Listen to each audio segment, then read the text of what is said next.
আওয়ামী লীগকে যে সাধারণ ক্ষমা করে দিছে জামাত, এই বিষয়ে আপনার মন্তব্য? বিসমিল্লাহির রহমানির রহিম।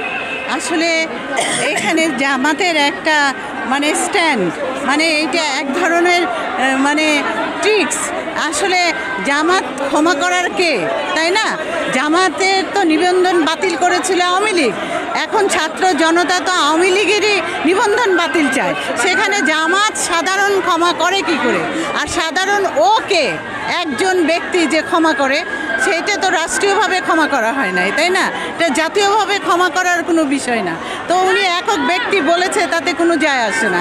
সেটা তার ব্যক্তিগত মতামত দিছে, কি ভিতরে ভিতরে তাই সে নেগোসিয়েশন করছে, সে ব্যক্তিগত, সেটা সেই জানে, আর কেউ জানে না।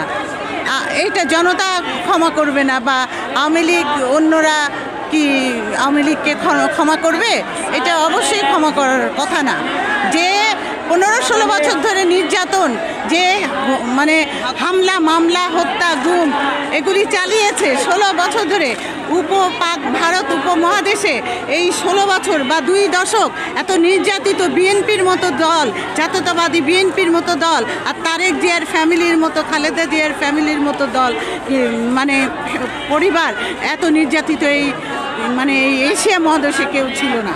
আমরা এতটুকু সবাই জানি, এবং আমরা এই মাঠটাকে যোগান দিয়ে রাখছিলাম। বিএনপি 16 বছর ধরে জুগিয়েছিল আন্দোলন, হরতাল, মিছিল করে, আমরা আমাদের রক্ত দিয়ে বড় বড় 10টা-11টা বিশাল জনসভা করেছে আমরা অক্টোবরে। আপনারা জানেন, অক্টোবর ডিসেম্বরে তো আপনারা জানেন কতজন লোক আমাদের মারা গিয়েছে, জীবন দিয়েছে।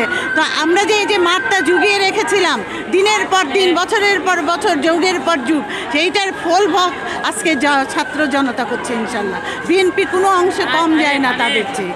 আমি আশা করি বিএনপি রাষ্ট্র ক্ষমতায় আসলে অবশ্যই দল গঠন করে এগিয়ে যাবে।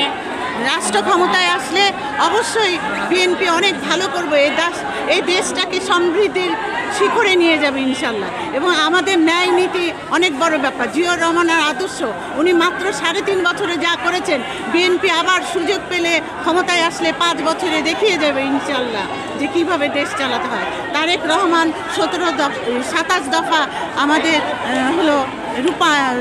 রূপরেখা দিয়েছেন দেশের জন্য, সেটাও আপনারা দেখছেন আস্তে আস্তে বাস্তবায়ন করতে চাচ্ছে, তারা করবে ইনশাল্লাহ। এই কথা বলে ধন্যবাদ জানাই সবাই। ধন্যবাদ।